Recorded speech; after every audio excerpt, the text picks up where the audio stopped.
You got to kick it off with a killer to grab attention. Then you got to take it up a notch. The Matrix is everywhere. It is all around us. Who are you? I'm Shiva, the god of death. Cells. Interlinked. It's like people only do things because they get paid. And that's just really sad. Folks, welcome to Debaser, a film podcast. I'm Jared Rusk, and I'm joined by my co-host, Will. Carrie, Kevin, David, Mike, in that order. Beautiful. On this show, we explore both new and familiar films. And Oh, you fucked it. My phone timed out, and I was like, just do it.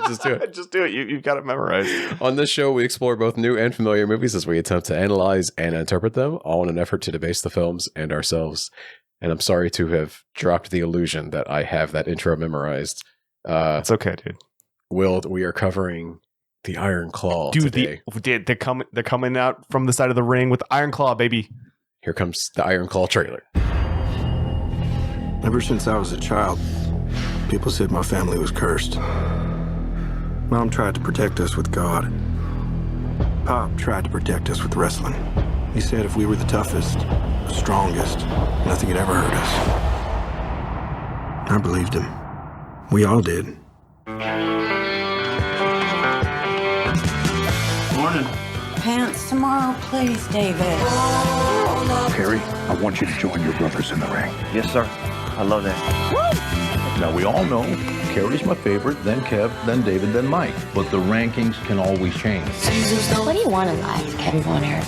More ribs? I want to be with my family. You know, be with my brothers. What do you like to do with your brothers?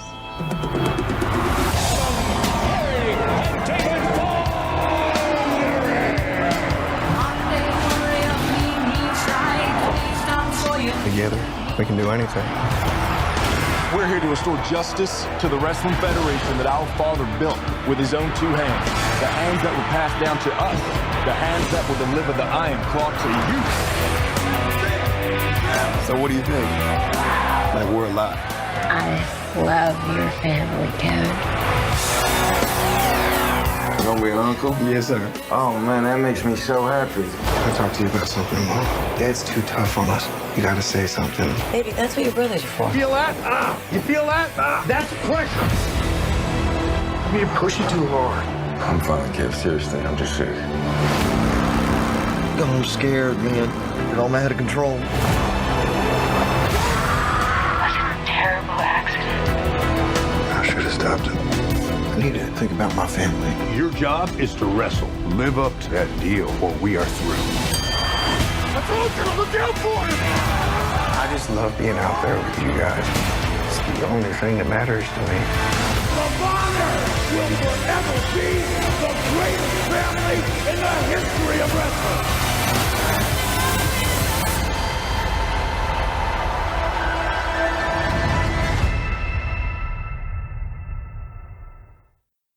So the film is The Iron Claw. It was released in 2023. It is currently in theaters, and the film stars Zac Efron, Jeremy Allen White, Harris Dickinson, Maura Tierney? Moira. Oh, no, maybe it's Myra. Mara. I'm going to just say Maura Tierney. Okay. Holt McCallany. Wow, I am really stumbling on these names. Apologies to these people. And Lily James. That one I can know. You can get that one. And the official synopsis is, it is the true story of the inseparable Von Erich brothers who made history in the intensely competitive world of professional wrestling in the early 1980s. The film is written and directed by Sean Durkin. Sean is an up-and-coming independent producer, writer, and director that is perhaps best known for directing several episodes of the television show Dead Ringers. I've never seen that. I've not seen it either, but I hear a lot of buzz about it. Okay. Rachel Weisz is in it. Yeah, Weisz. And to continue the I just cannot get people's names right. Just butcher everybody's name. What's my name again, Jared? Billiam Talor. Yeah, there it is. I knew it. Yeah, I was looking at Sean Durkin's IMDb, and Dead Ringers is the only thing on there that I've ever heard of. I mean, besides the Iron Claw. That was the question I actually asked you when we first sat down and you started, like, it was like the first 5 minutes, like, who the fuck directed this? He's like, nobody. Yeah, literally no one. I've not heard of almost anything he's made. So apologies that, he's just now coming to my attention essentially with this film. Well, he's starting out strong. And he worked on the script for this movie for about 7 years. Holy it was shit. a long personal project of his. He must really like, he's got to like wrestling, doesn't he? Oh, yes. Yeah, okay. You can tell it was a point of pride that he made this film as like a love letter to wrestling a little bit. And also to the Von Erichs. Yeah. The film's budget was about $16 million, and it's so far grossed $32 million at the box office. We love that. The film has an 88% critic score and a 94% audience score on Rotten Tomatoes. Fuck yeah, dude. He's doing great. Yeah. Unfortunately, it was snubbed for any Oscar nominations. Which we're not here, not right this moment. We might do our own Oscar episode before the Oscars air. I'd actually love to do that. Yeah, that might be good. Because might be good. I'm going to say it right now. Like, the Oscars fucking suck. They are important and prestigious. Yeah. But yeah, they get it wrong. They get it wrong all the fucking time. And there's a lot of hoopla right now about some stuff. Yeah, I'm going to just come out and say it, man. Like, I have not given a single shit about the Oscars since they snubbed Toni Collette for Hereditary. I will always be mad about that. That's the hill I have chosen to die on. I don't fucking care. I will tell anybody to that. Was like the first year you like tuned in to like Oscar nominations. I just remember like seeing Hereditary and just being blown away by her fucking performance. Yeah. And then the Oscars roll around, and I mean, I know I'm not the only fucking person out there that thinks that that's real fucked up that they did not nominate her for Best Actress, because she was phenomenal in that film. And then come to find out they just snub horror at all times. Exactly. I was just going to say the Oscars famously do not care for genre films, particularly horror. Yeah. And it's wrong. It's not right at all. There's a lot of really good horror films out there that are getting amazing performances out of literally, who people. Right. And it's a fucking shame. Yeah. It's a real shame. Yeah. So not happy about it. And every year the discourse is always like, this is snubbed or Oscars are too white, that kind of stuff. And it's just like, I don't fucking care for it, man. My wife and I were looking at the Best Picture noms, and she's seen more than I have, but between the two of us, we're only missing 3, and we're about to amend that, although we're skipping one of them in particular. Which ones are the best pictures? That we have or haven't seen? Just all of them? Yeah, all of them. So sorry to bring this up during fucking Iron Claw, but I mean, well, no, it's important because this movie has so much Oscar buzz. It does. I will say, like, if you're looking at the whole package, there are a couple scenes that, like, maybe the director could have gotten a better performance out of some of the actors, but for the most part, this movie was fucking great, and it was tragic, and it made me feel awful in multiple instances, but also good. Yeah, and Zac Efron in particular had so much Oscar buzz, for actor in a lead role, and he did not get nominated, which is pretty wild. That's fucked up. Yeah, you get okay. Best Picture. The nominees are American Fiction, which I've seen, and I didn't see that. Yeah, Anatomy of a Fall, which I'm about to watch. That's true. Barbie, of course, which we both saw. The Holdovers, which we've covered on the show. That's true. Killers of the Flower Moon, also just covered on the show. Yep. Maestro, which I actually just watched today. Oppenheimer, which I cannot believe I haven't seen yet. I've seen it. You've seen it. I've seen it. I own it and have not put it on yet. Past Lives, which my wife watched. Poor Things, which again my wife beat me to, but I will amend that soon. I'm not watching that one. Sorry. Well, here's the one I'm not going to watch. What's that? The Zone of Interest. Zone of Interest. Is that the Nazi one? Yeah. That's the one with the what the fuck is that about? Jonathan Glazer. Who the fuck is that? Oh, I thought you loved that guy. He did Under the Skin, Sexy Beast, The Fall, the short film that I covered Under that the one Skin. week. That Okay. I think he's a good director. So I thought you really liked him. I liked Under the Skin a lot. I don't remember his name. It's just that he's done the one movie and then a bunch of either short films or music videos. Am I gaslighting myself? No, I mean, I liked Under the Skin. I thought it was a good premise, and I thought it was a good movie. It kind of goes off the rails at the end there, especially because he gets a world famous motorcycle driver to be the other alien in the film, and it's just to film him driving a motorcycle. That's literally it. Oh wow! I had to look that up because I was like, what the fuck is going on with this one character? I went into that movie with a lot of expectations because it's kind of beloved and it was an early A24 film. Yeah. And I did not care for it. Well, I was disappointed. some people have bad opinions, and Jared, I hate to tell you, you're one of them. Okay. You know what, Jared? I think it's just because you hate fun. Let's get back to the Iron Claw. That's right. We're talking about the critical response to the film. Yes. Yeah. So film critic for The Atlantic, David Sims, co-host of the Blank Check Pod, said the following about the Iron Claw. It's the kind of big, weepy macho film that just doesn't get made anymore. A soaring power ballad that should prompt a lot of loud sniffling in the theater. In his review of the Iron Claw for Rolling Stone, film critic David Fear wrote, "It's a messy movie about messy lives, occasionally in ways you wish it wasn't, but the Iron Claw is also a story of redemption. That's particularly why Efron's performance in this one is one that will stick with you." I agree with all those. Yeah. Do you have a witty letterbox one? Because I've got mine. Oh, I looked at them and decided not to pull any, but what did you pull? I want to hear. Zac Efron could Iron Claw me any day, Daddy. 5 out of 5. Okay, you didn't pull that. That's your own. No, that is my own. You came up with that in the moment. You have to specify. Oh, it's mine. It was great. I loved it. The only one that I decided to pull, but it wouldn't work in the audio medium only, was Ayo Debris of The Bear. Oh, okay. She's very famous on Letterboxd too. She is often in the top reviews of films. Is she? Okay. She did it was a bunch of candle emojis in a circle, and in the middle of the candle circle it said Zac Efron for Oscar nominee. That's unfortunate. Unfortunately, it did not work. She did not summon it too. Oh, that sucks. So, do you want to run down the plot? I don't think that the plot is really necessary, considering I think that you know the history of what has happened, because you told me that there's a Dark Side of the Ring episode on this, and you have watched it. Okay, so yes, in addition to this film, which is based on true events, yes, and is mostly accurate, but it does make some omissions for streamlining. Okay, I've also seen the documentary you mentioned, Dark Side of the Ring. It's a great documentary series that aired on Vice back in the day before Vice went under. Right, it's available to watch on Tubi for free right now, though. So if anyone listening wants to check it out, highly recommend it. I've heard about good things about it for the last few years. It came out in 2019, and there's a new season in 2020, and it's great. They cover high profile but pretty dark, tragic events that happened in wrestling. Yeah, and which, I mean, it seems that there's a lot of that.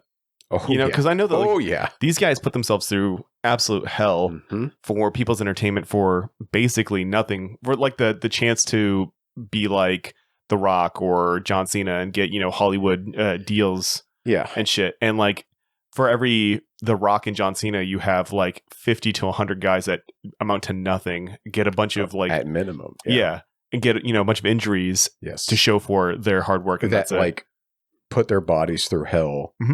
It's the wrestling industry is a very complicated and frequently problematic industry. Yeah.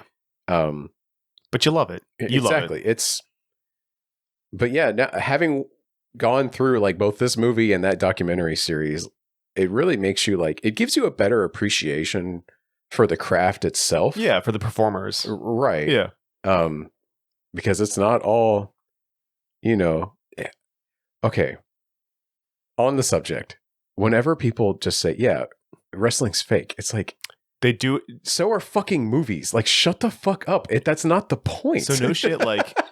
Every thing that I've watched that as far as, TV shows or movies that have to do with wrestling, they always bring that point up. It's so annoying. In this movie, in The Wrestler, in Heels, all of them are well, isn't wrestling just fake?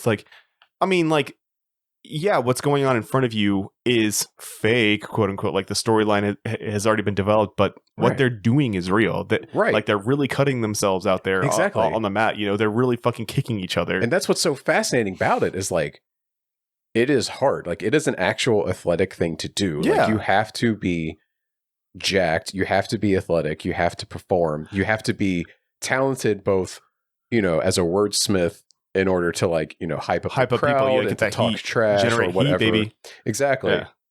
The storylines are only a part of it, right? But also sometimes the storylines get realistic because if a guy gets hurt or if a person, I should be non-gendered about it. If a person gets hurt in the ring and can't win the match, they have to improv on the fly, and I've seen it happen, and it's horrifying.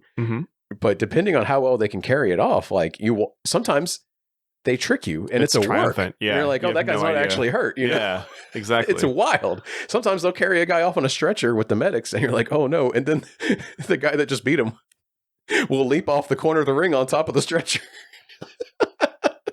And so they love to blend it too. Yeah, they try to throw you off. It's great shit, Yeah.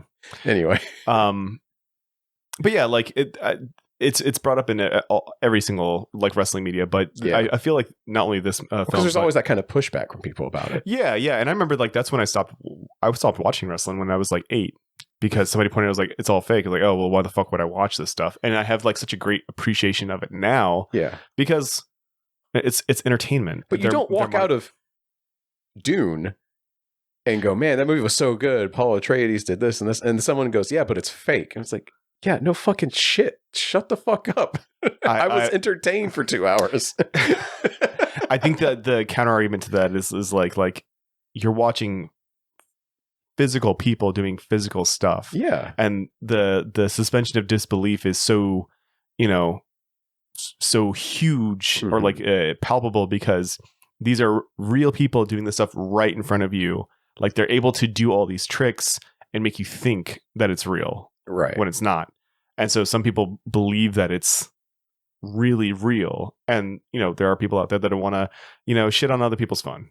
And I think that's what it is. They're just like, saying that it isn't real kind of gives me this like, I'm smarter than you, and know it. And that's why I'm going to ruin this for you kind of idea. Maybe that's what it is. Do you know what a smart mark is in wrestling, by the way? No, Jared. I don't know what a smark is. I mean, you were touching on it is why was I? My eyebrows went up. Oh, yeah. No. I only know face, heel, heat, cheap heat. Let's go over this. Yeah, okay, let's do it. I think this is great. I've always meant to do this. I've always meant to turn this into a wrestling podcast. Yeah, well, it's not going to happen because like after these next 2 movies, I can't do it. I know. I'm out. We're not even the foremost wrestling experts in this house. Yeah, I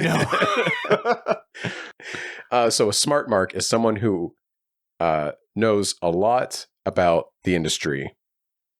Because like a mark is someone who like thinks wrestling is real, right? And someone who is a smart mark like just knows so much about the industry and can tell you like what moves are and all these references that wrestlers are making or like homages they're making, or can say like, oh, this is a shoot, like this is a work, and stuff like that. They're considered to be annoying, but they are like the mega fans of wrestling too. I gotcha. Yeah. When are we going to talk about the movie? I don't even know. If you just touch on the history of like what happened, I think that succinctly. Yeah, I think we should do a quick overview because it is important to know these things. Yeah.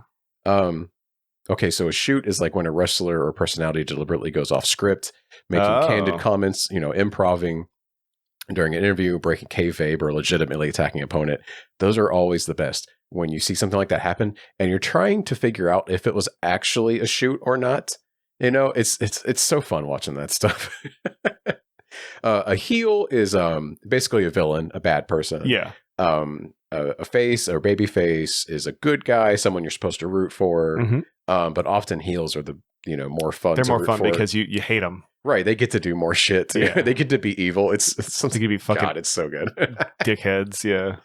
Are there any big ones we should do? Heat. Like generating heat is reaction from the crowd. Right. Yeah. I think that one's pretty self-explanatory. I guess, but which one? Like I've seen now once again these 3 things: heels, Iron Claw, and the wrestler. Yeah. And all 3 of them cover that too, because like even in Iron Claw, whatchamacallit, Daddy's favorite was the one who could generate the most heat, and that was David. Yeah. Well, it also was weird because he was running their wrestling organization, the WCCW. Yeah. And so, like, he was giving his kids his favorable. He had a financial stake in how well they were doing too on the show, or in the tournament, or what have you. Okay, so very, very briefly, let's run down the movie. In 1979, Texas NWA heavyweight champion Kevin Von Erich worries that his father, WCCW owner Jack Fritz Von Erich, is pushing his youngest brother Mike away from his musical ambitions. Their youngest brother, David, makes his wrestling debut with Kevin in a tag team match against Bruiser Brody and Gino Hernandez. Those are importantly, 2 famous wrestlers that also died in weird circumstances. That's right. I will circle back to that later. Good. Where Kevin meets and starts a relationship with a woman named Pam. He tells her about the Von Erich curse that killed his oldest brother, Jack Jr., as a child, supposedly brought on by Fritz changing his last name from Atkinson to his mother's, whose family had suffered constant tragedy. Kevin fights world champion Harley Race to put himself in the lead for the championship contender, but he is brutally beaten and only wins when Race attacks the referee and is disqualified. A disappointed Fritz is delighted when David displays a natural talent for showmanship while trashing Race. The 1980 Summer Olympics boycott dashes Von Erich brother Kerry's hopes of competition, so he moves back home. Fritz presses him to fight alongside Kevin and David, while Pam helps the boys sneak Mike out to play a gig against his parents' wishes. By 1983, the trio defeats the Fabulous Freebirds for the 6-man tag team championship title, and Fritz volunteers David over Kevin to fight current world champion Ric Flair. And at that moment, it was David, Kevin, Kerry, Mike. He keeps updating his rankings of the boys in front of them. Oh, it's awful. Kevin and Pam get married while he reveals at the wedding to an ill David that he will soon be a father. And David, hold on, to punch that home, David is fucking puking blood in the toilet. We see when he pulls back and you see the toilet bowls covered in blood, your heart sinks. Yeah, and then Kevin straight up tells him, like, hey, you probably should not go to Japan. Yeah. A week before the match, David, while touring in Japan, dies of enteritis. And it was bleeding of the intestines, like he had ruptured intestines. He had, I think it was an internal hernia. Is that what it was? I think. Should have just gone to the doctor, man. But he essentially had something internally wrong with him, but he was ignoring it because he was pushing himself to keep wrestling. He was about to go on a world tour. Yeah. He wanted to stay in daddy's #1 rank. All these boys have daddy issues. Yeah. Poor kids. But yeah, he dies in his hotel room. It's fucked, and away from his friends and family. Yeah. It's horrible. He was 25. Oh, man. Yeah. Both Kevin and Kerry volunteer to fight Ric Flair in his place, and Kerry is chosen by a coin flip, beating Flair and winning the title. Except that the coin was double tails. Still despondent, he goes out for a motorcycle ride and loses his right foot in an accident. Kevin begins training Mike, who badly injures his shoulder during a match and goes into toxic shock-induced coma during surgery. Fearing the curse, Kevin has his newborn son, Ross, legally surnamed Atkinson. Mike narrowly emerges from his coma with noticeable brain damage, but when Fritz presses him to get back in the ring, he takes his own life, and Kevin starts to distance himself from Pam and Rose. Another fucked up, that was... God damn it. Yeah. When they carted his ass, and you told me this too, they carted him out to do a press conference, and you told me apparently in the Dark Side of the Ring episode that covers... They played the press conference clip that they show in the movie, and it's that they mimic in the movie. Yeah, and it's damn near spot on. Right, where he is crazy. You can tell he suffered brain damage. Yeah. And he's stuttering and slurring his words and saying, I can't wait to get back in the ring. I'm not going to try and do it. I almost did. But he's like, I can't wait to get back in the ring and start wrestling again. And your heart breaks watching that. Yeah. Man. It's like, buddy. There's no fucking way. It's not happening. Yeah. Despite being grief-stricken, Kevin nonetheless fights Ric Flair for the championship, but is disqualified when he ignores the referee and grapples Flair with the signature Von Erich Iron Claw move for too long. Hit him with the Iron Claw for way too long, baby. He wasn't he went off script. He was shooting, if you will. He pulled a shoot. Yeah. He was going off script because when he kicked him in the face, the referee's like, hey, Kevin, what you doing, man? Yeah. Kerry remains the only Von Erich wrestling with his new prosthetic foot, while Fritz has given Kevin the task of running the WCCW while he focuses on life with Pam, Ross, and newest son Marshall. Kerry gives Fritz a new gun for Christmas, but becomes upset when he puts it away instead of firing it, later calling Kevin and telling him that the curse's constant presence has made him consider suicide. He hangs up before Kevin can learn his location. After calling Fritz for help, Kevin arrives at the Von Erich house the next morning, just in time to hear Kerry commit suicide with a gun, and he briefly strangles Fritz in a rage. Should have killed him. Sitting with his brother's body, Kevin has a vision of his brothers in the afterlife. Kerry, it was fucking beautiful. I don't mean to cut you off, but you're fine. Yeah, it's fucking beautiful. I tears, man. It was good. Especially when they show the youngest brother Jack, or the oldest brother Jack. So that scene, did you not like it? Is a little cloying. Oh, okay. Just a little. Okay. It is beautiful, and I'm glad it's there. But when they cut to Jack Jr., the youngest brother, and he's still 4 or 5 years old. Yeah. Well, did you not see the bullet wound that was on Carrie through his shirt? Like, it's all of them in the state that they died. It just felt a little cloying, especially the second time. Okay. It was nice, though. I can't argue that, but it was a little cloying. It was kind of screaming Jared Oscar hates bait fun, a little dude. bit. No, I don't. Jared hates Oscar bait. That scene was not fun, buddy. This movie could not be described as fun. No. Okay, you can't argue that. No, I definitely can't. I'm sorry to say it. I just want. No, it's okay, I don't it's mean okay, to be like the voice of No, dissent. I'm just fucking. I did like this movie a lot. I know you did. It's okay. Just messing with you. Anyway, Carrie leaves behind the coin that decided he would face Ric Flair and reunites Oh, is that with what the Mike. fucking coin That's was? what the coin I thought came he was. from. I thought he was paying the boatman. It's also that. Yeah, It's also that. I didn't But fucking it's the catch same that. quarter that his dad flipped. Fuck. Yeah. He reunites with Mike, who's carrying a guitar, and David, who's wearing the championship belt, and Jack Jr., appearing as the small boy, as he was at the time of his death. Sometime later, Kevin sells the WCCW to Jerry Jarrett, father of Jeff Jarrett, a famous wrestler. His mother gives up her housewife duties for her hobby of painting and plans to divorce Fritz, and Pam is pregnant again. Hell yeah, fuck Fritz. Kevin weeps while watching his sons play football, telling them that he misses having brothers. When they try to comfort him, they promise to be brothers to him, and he gets up and plays with them. The textual epilogue reveals that the Von Erichs were inducted in the WWE Hall of Fame in 2009, and Kevin and Pam bought a ranch in Hawaii, where their large family lives to this day, while Ross and Marshall are looking forward to training their children to continue the family legacy. And it was a good ending. I honestly didn't think that was going to happen because I didn't know like how any of this stuff happened. Yeah, I honestly thought that it was the gun, Chekhov's gun. I mean, it was, but like I thought that like one of them was just going to be like, I can't fucking take it anymore, and kills the entire family. God. I thought that was going to be like bad end. You were expecting a worse, a more tragic ending. Yeah, I was. I was. The first time I saw this, yeah. Every time another brother died, I was like, no. Yeah. Well, I mean, shit.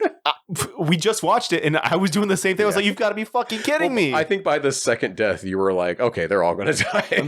I did actually think that Zac Efron's character was going to pass away too. So I'm glad that he at least got a happy ending. And like, it's so. I know that it's based on real life, but say that this wasn't right. It's fairly accurate. Yeah, it would be really. It's like it's good symbolism that Zac Efron's or Kevin sells his dad's business right after his dad explicitly said, "Don't sell it because I will disown you," right. kind of thing. But that was his act of getting out of his father's thumb. Exactly. And like, look how prosperous he was after that. You know, like he's got a big family. He's been with his wife for 40 years. Like, well, you say prosperous, maybe not financially, but spiritually. But spiritually, yeah. He's been able to like. Well, dude, he lives in fucking Hawaii.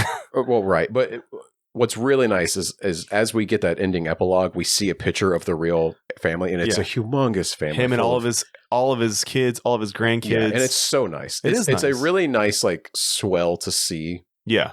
After everything that's happened, all the tragedy, and watching the Dark Side of the Ring episode was the same way because they're interviewing the real guy. They're interviewing Kevin Von Erich, yeah. And you can tell he's still like he chokes up a few times. He has to stop and cry a little bit, and like it's understanding. But then there's a lot of like, and I feel like so Sean was writing this movie, while like even long before that episode was made, But you can tell like it probably influenced a lot of this because there's a lot of beautiful shots of like his family like playing on the ranch in Hawaii.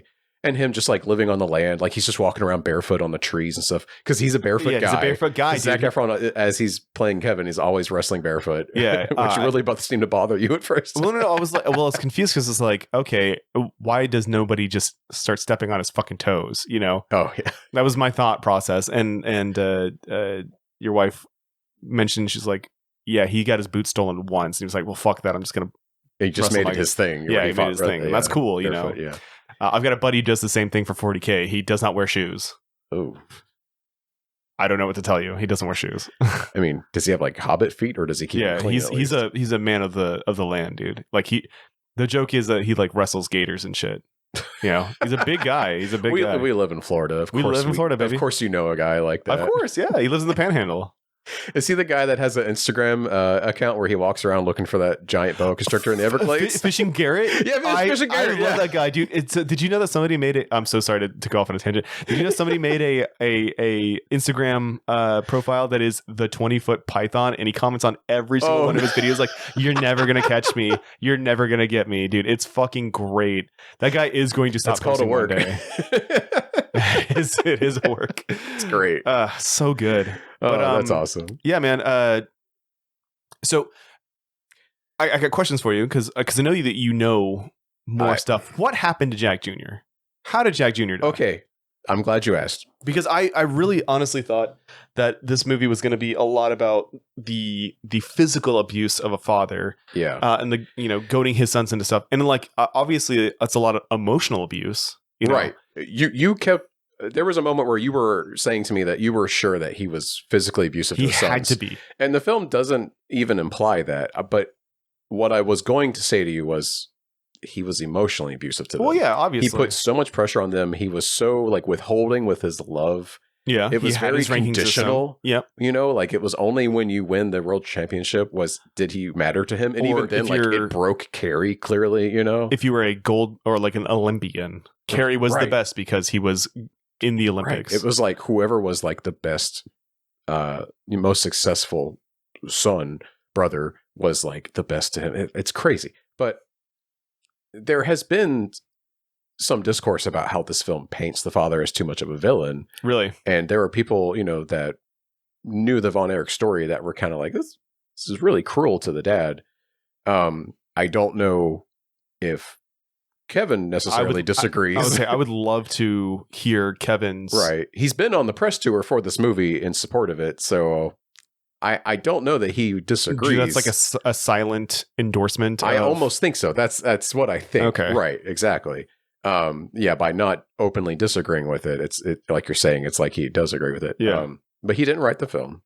But he's not out there saying like, no, this movie's like full of lies or it's twisting the truth. It's painting my dad in a bad brush. So the first brother that died, Jack Jr. Yes. You just asked how did he actually die. They don't really go over it, but no, they don't. They don't say shit about it.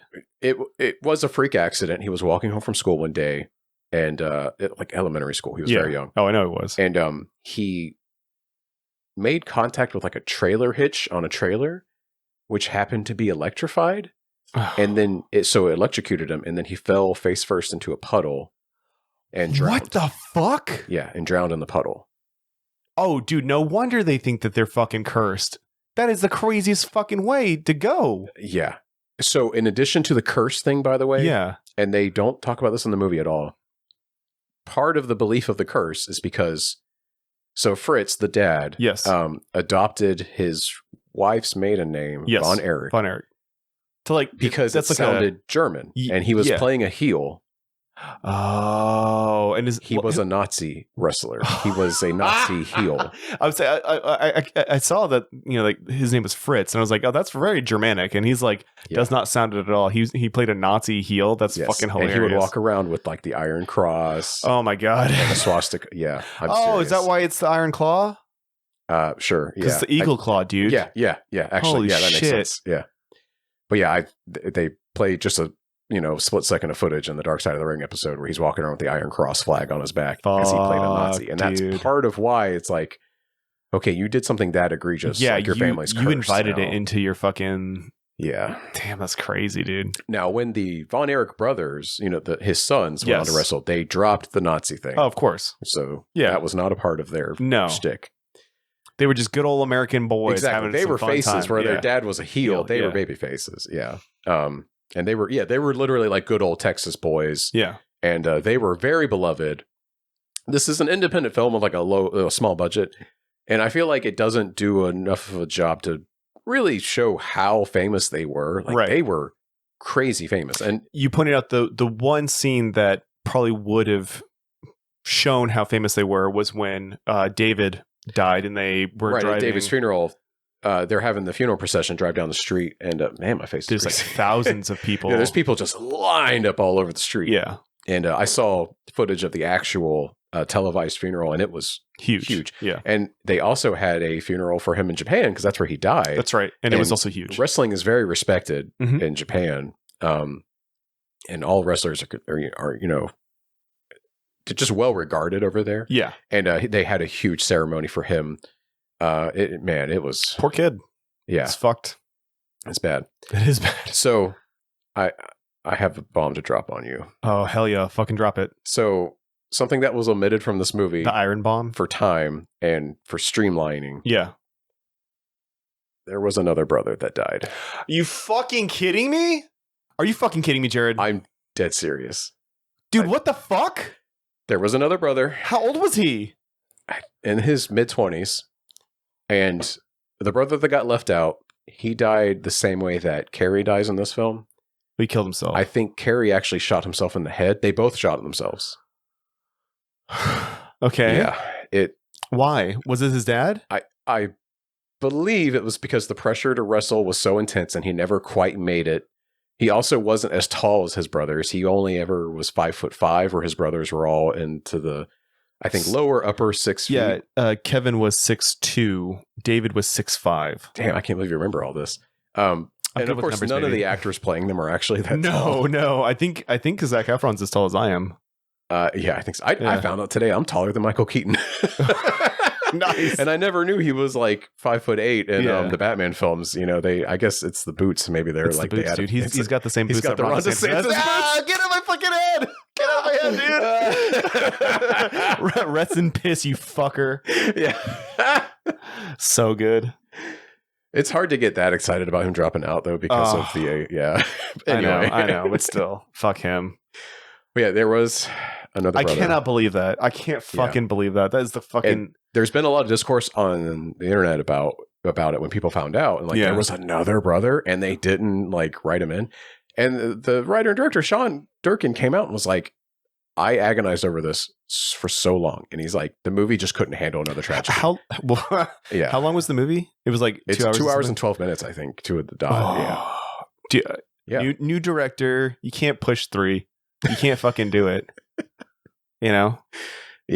Damn, that's fucked. Well, it's the same. It's the same thing as killing of the Flower Moon, right? There was a whole host of people. Oh yeah, killing these indigenous people, right? But they had to narrow it down just to one guy, and it was 3.5 hours. So a lot of the murders in Killers of the Flower Moon, we just kind of see in montages. They're treated flippantly. Yeah. But I think sometimes it's characters we don't even know. Yeah, and they're just like, they just kill the Osage people all the time. Yeah. And we never get to know those people. We don't know why they're getting, we have a general idea of why they're being murdered, but yeah, it's wild. It is wild. So I do have a little tidbit about the whole family real fast. Let's hear it. The patriarch of the Von Erich family, Fritz, died of cancer in his Denton County home in 1997 at the age of 68. 5 of his 6 sons had predeceased him. His firstborn, Jack Jr., was accidentally shocked and drowned in a puddle at the age of 6. Still blows my mind. That's a wild freak accident. Fuck, at 6? At 6 years old. In 1959, outside his Niagara Falls home. In 1984, David Von Erich died in a Tokyo hotel from enteritis at the age of 25. Mike, Chris, and Carrie all committed suicide. Mike took an overdose of Placidil near Louisville Lake in 1987 at the age of 23. Chris shot himself in the head with a 9mm handgun in 1991 at the age of 21, and Carrie shot himself in the chest in the family yard in 1993 at the age of 33. Kevin Von Erich is the last surviving son. These deaths are the primary basis for a widespread myth about the family curse, the Von Erich curse. It is also used to colloquially refer to the chain of events. The curse has spread beyond the family, as many of the close wrestling friends of Fritz Von Erich have also perished in similarly suspicious ways. Gino Hernandez and Bruiser Brody, 2 wrestlers most relative to the Von Erichs, died in 1986 and 1988, respectively. They are portrayed in the film, by the way. Hernandez was originally thought to have been murdered. Still, it was later ruled a suicide, and Brody was stabbed to death in a locker room in Puerto Rico after a match, with no witnesses being able to assist in the subsequent trial for various reasons. I remember you telling me that, yeah. There is a Dark Side of the Ring episode about both of those? Each of these guys. Yeah. They have their own episodes. Gino Hernandez was implicated to be drug trafficking. Okay. And he was found having OD'd in his room. And his family for years thought that he was actually killed because he owed somebody money, like a famous drug dealer that like went to jail and stuff or prison.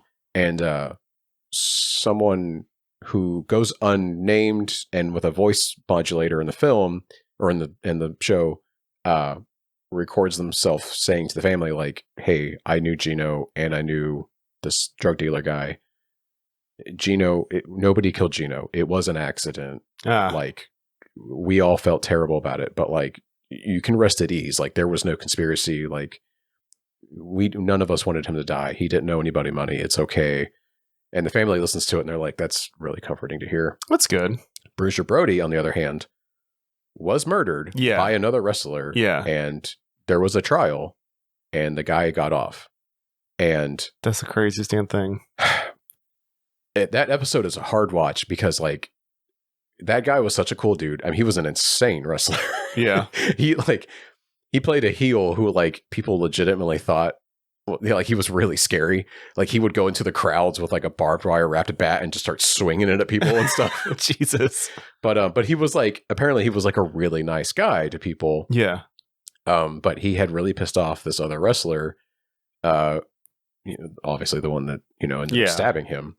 And a friend of his, Tony Atlas, sees the stabbing and, pulls him aside and gets him away from the guy and is trying to give him first aid. And, it takes forever for the ambulance to get there. And then when they get to the hospital, all the doctors are like, listen, we've got like 30 stabbings here. Like, what do you want us to do? And he like lifts up a doctor and says, get in here now. And like sets him down in the room. And he's like, take care of this guy.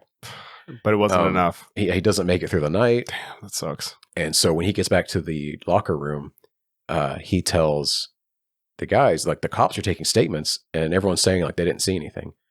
And he's like, what the fuck is going on? Yeah. I saw the dude stab him. Why is nobody telling anybody? Why isn't he in cuffs right now? Yeah. And somebody tells him like, hey, listen, they're looking for you. You need to go. Get out of here. And, he's in Puerto Rico. Like, and he's never been to Puerto Rico before. He's like traveling for wrestling. Yeah. So he's afraid to go back to his hotel room. So he just sleeps on the beach that night. He just goes for a walk at night in the beach and just stays out there. Holy shit. He's like, nobody will find me. Like, I can just stay out here. Yeah. And in the morning, he gets on his plane and flies home. And he gives his name to the cops and he's like, please call me. Like, because the cops are surprised that he's given them a name. And he's like, they ask him if he'll testify. And he's like, yes, please. And then the trial happens. And they never called him, did they? They never called him. He never got a subpoena. And in fact, another guy that was there said that he got a subpoena a week after the trial ended. And he was like, what the fuck? Yeah. So it's, some weird shit happened. That's crazy. It's wild. So the guy that did it never faced justice. It's crazy. That's crazy, man. Yeah. But anyway, Dark Side of the Ring, great show. Great show. So as a whole, how did you feel about the movie? Do you think the Oscar snub was warranted? So, I mean, obviously, I very much enjoyed the film. I thought that it was tragic in all the right ways, but also had like a happy ending, and which I didn't expect. Right. To be quite honest with you, like, I can see where it's Oscar bait for sure. I'm actually curious if the Academy like recognizes it and then doesn't do anything about it. Is it a perfect film? No. There is. I remember I turned to you at one point and I was like, the interaction between Holt, I can't remember his last name, the father, Fritz. Oh, yeah. And the guy who plays the bear in The Bear. Jeremy. He's Allen White. Carrie. Carrie, yes. So Fritz and Carrie brings him the gun or whatever, right? Oh, when he comes home from a big match at the WWE. And the way that scene was done and the lines being delivered, like, felt like that was not the take. They should have done the take differently because it almost devolved into I think you should leave. Like an I think you should leave sketch to me, or maybe I've been watching too much I think you should leave. I don't really know, but like it was like being delivered. It was so weird. Like, hey, Dad, I got you this gun. Oh, hey, that's awesome. Whoa, what are you doing? Don't you want to shoot it? Like, well, we'll shoot it later. Oh, you got to shoot a new gun. You got to do it right now. And like he goes to 11 immediately because of it. Yeah, and I know that's like it's supposed to be him being unhinged because he's dealing with alcoholism or something, or he's on drugs. He's clearly dealing with substance issues. Yeah, he's on Percocets. He's depressed and. There's a lot of pressure on him to impress his father. I understand, but I could not help myself seeing that then go into like something else where they go to eat food, but somebody has not washed their hands, and so they got caught eating a mud pie and they didn't wash their hands. They used too small of a slice, and now somebody ingested the mud pie and then they die in their car. Like that's where my brain went. So you're saying I Think You Should Leave has ruined all awkward interactions in film and movies and TV for you? It has, actually. For the better. But yeah, no. I really did enjoy this film. I think, as I said after the movie was over with, I think that I liked The Wrestler more. The 2008 film The Wrestler. It's a hot take. It is a hot take, but I guess maybe it's because I don't like fun, and this movie ended on a happy note, which is good, but it should have been more depressing. And it would have gotten... I mean, not to spoil The Wrestler, but it also ends on a happy note. Oh, no, it doesn't. Okay. Anyways, we're going to talk about that one next after this. I want to live that way forever. Yeah. But no, I like, as you said, every time a brother dies, you're like, fuck, are you kidding me? You know? Yeah. And Zac Efron delivers a fantastic performance. I'm not shocked by it anymore. He's a great actor, great dancer, in fact. Oh yeah. All of the like nobody people that were in this film are also pretty fucking good. Like, I don't know who the fuck plays David. I have no idea. I've never seen that guy in anything. Right? Is like Sam Simmons or some shit, or Daniel Simmons. I can't remember what the fuck his name was, but well, he did not make the top build. I apologize. I don't have his name ready to go here. It's okay. Yeah. But like, his performance was good. Like, he's doing the stunts. He's supposed to be more charismatic than Kevin is, and I mean, I think that he plays it off really well. He does a good wrestler performance. So it's just like, it was a good movie. I really enjoyed it. I'd watch it again. And I would suggest anybody watch it. David was Harris Dickinson. Harris Dickinson. I'm so sorry. Yeah. No, it's okay. Yeah. I also forget. I think maybe Mike's name was Simon. I can't quite remember. I think so, because Mike isn't even on the IMDb. Has been such a shit website. Yeah, it's been sucking recently. What happened? Stanley Simmons was Mike. There, Stanley Simmons. There, okay. I remember seeing that name and I got the two confused. It's my bad. So for some reason, IMDb has him all the way after Sportatorium referee number 1. Hell yeah, let's fucking go. Like, we're deep in this cast list. What a piece of shit this. Oh. It's pretty bad. Yeah. Hey, what'd you think of the film? I thought it was great. Yeah. Having said that, it did feel a little Oscar baity. Yeah. Zac Efron is clearly outclassing a lot of the people in the film. Jeremy Allen White aside, like, he's definitely holding his own. Yeah. But yeah, the brothers don't feel evenly matched as actors. Okay. But not to the point where it was like glaringly obvious. But Zac Efron has like mastered the 1,000-yard stare. That's like a mix of emotions at the same time. He's very good at it. He's great at it. Yeah. And, look, give him a couple more years. He has to bite the head off of a fish, and he'll be good. What is that a reference to? Leonardo DiCaprio's first Oscar win was The Revenant. Oh, fair. Wow, I don't remember him doing that. I remember that movie being brutal. You know what I remember was him getting fucked up by a bear. Well, that too, but Jeremy Allen White shows up in the fucking forest. Cut open his horse and like he does get inside of it, just like Luke Skywalker with the tauntaun. Yeah, he does do a tauntaun. It's after he gets fucked up by a bear. He's like and he falls really off hungry. The cliff, right? Yeah, that cliff scene was incredible. Yeah, he's like crawling around in the stream and catches a fish and like fucking bites into it. Yeah, like a raw ass fish. Like, yeah. That was the moment. I know exactly. That's the moment where they were like, yeah, let's fucking give it to him. He finally got it. On that note, I will never forget there's a 5-second film that came out around the time that film was like getting ready to get nominated for the Oscars. And it was it's the director like pointing a camera at Leo, who's like crawling through the mud. And he's just like holding an Oscar statue like next to the camera. He's like, yes, come on, Leo, come on. It's so good, dude. I forgot about that. It's so fucking good. It's what he had to do to get it. That's true. Guess what? He got snubbed. And Killers of the Flower Moon got tons of noms and he didn't get one. That's fucked up, dude. Isn't that weird? Yeah. I can't fucking stand those. I know. It's just so fucking stupid. But Lily and Robert De Niro. Lily deserved it. Oh, absolutely. She's, as you said in our review, she says so much with just the a film look. Underutilizes her. Yeah.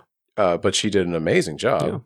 Yeah, she's also the first Indigenous person, I believe, to be nominated for Best Actress.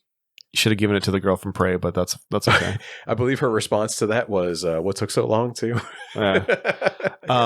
One thing that I wanted to point out: if you do end up on our recommendation watching this film, you need to do yourself the favor of checking out Heels. I'm dead serious, because the premise is, the guy who plays fucking Green Arrow. Green Arrow has inherited his father's business, which is a wrestling league, after his father kills himself. Stephen Arnell. Yeah, Stephen Amell. Not Arnell. Amell.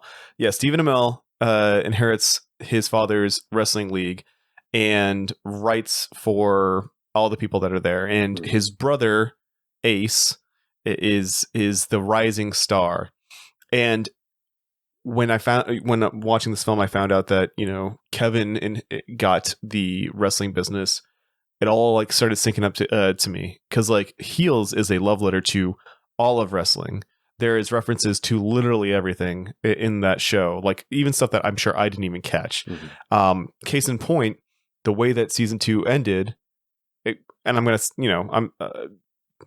if you want to watch it, fucking just skip to the end. We've already spoiled the Iron Claw. And telling people to that's fine. Treating this as a recommendation. The final thing, there's supposed to be a fight between Ace and Stephen Amell, and Stephen Amell's supposed to win, but he fucking does this move that his dad told him, like in before he killed himself, not to do. It was like a flying moonsault press or some shit. Like he had to do a flip and all this other stuff. It was like backwards or whatever.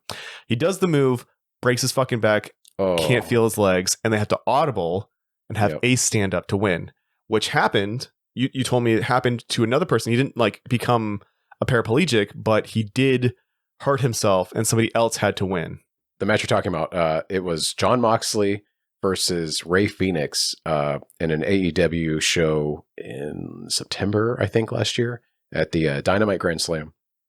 And Jon Moxley was clearly supposed to win. He was upholding the like Atlantic title belt, I think it was. He had kind of recently won it from Orange Cassidy, who had held it for over a year. And Rey Fenix was like, the thing about the Atlantic title is you kind of just like fight an up-and-comer wrestler every week, right, as a kind of like show opener. Yeah. But you don't really, it's not a belt that gets given up a lot, But yeah, Moxley had a concussion. That's what it was. By the end of the match, and he was supposed to pin Rey Fenix. But Rey Fenix had him, in a hold. Mox was supposed to kick out, but he doesn't. And when the ref counts to 2 and Mox doesn't kick out, the ref doesn't know what to do, so he stops counting. And Rey Fenix looks super confused. And so they have to pull an audible, like you said, which is basically where they have to improv on the spot. Yeah, they have to tell each other, what's going on, yeah. And so what Rey Fenix does was he just like resets the hold, starts over, and the referee starts counting again. They count to 3, and Rey Fenix wins and is like looking super shocked.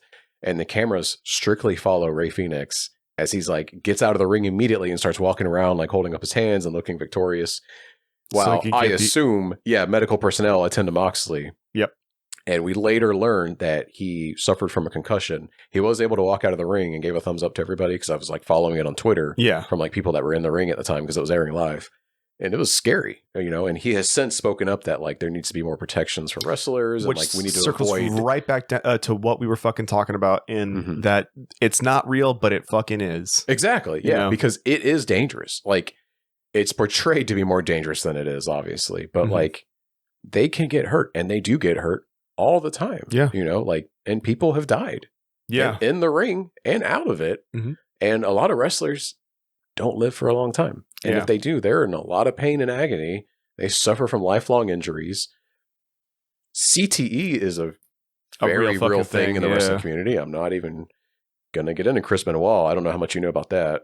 No, I don't. Is he the one that his entire family? Yeah. Yeah. There's a 2-part episode on him in the Dark Side of the Ring. I don't doubt it. Yeah. It's rough. It's really rough. They cover a little bit of CTE on in Heels as well. Oh yeah. Once again, if you're a fan of wrestling, or you enjoyed this movie and you enjoyed the wrestler Darren Aronofsky's movie, you'll love Heels. Heels is great. Yeah. It's fucking good, man. Yeah. That's an official Debaser. Check it out. Yeah, for real. I can't recommend it enough. It's really good.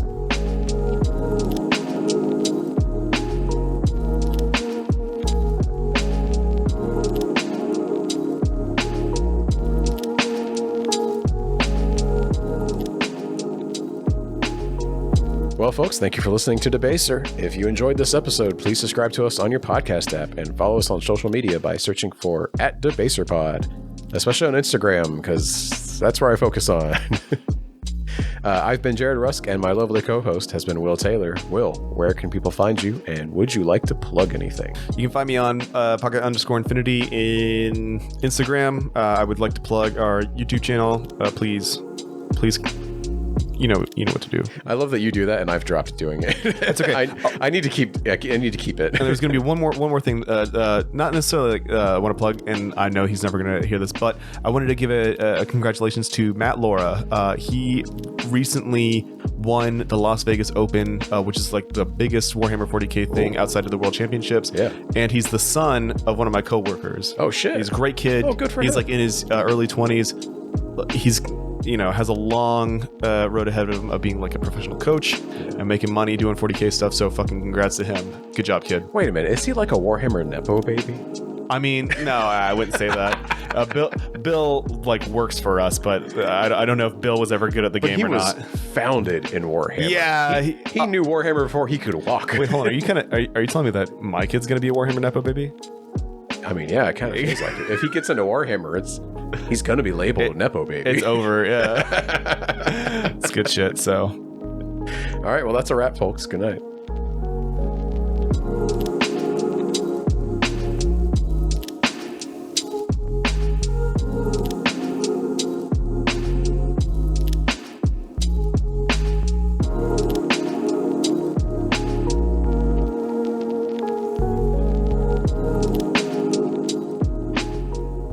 Debaser is hosted and produced by Will Taylor and Jared Rusk. Want to email the show? Send it to podcast@debaserpod.com. Want to help us out? Please leave us a review on your podcast platform of choice, especially Apple Podcast. We do not do advertising for the show, so word of mouth is the only way that people find out about us. So please tell your friends, tell your family, tell your coworkers, depending on how much you like them, to please listen to this show. Just say, hey, it's I got a cool podcast about movies that some guys make. It's really funny. You should check it out. I love that. That's good. Well, thank you for listening, and take care out there.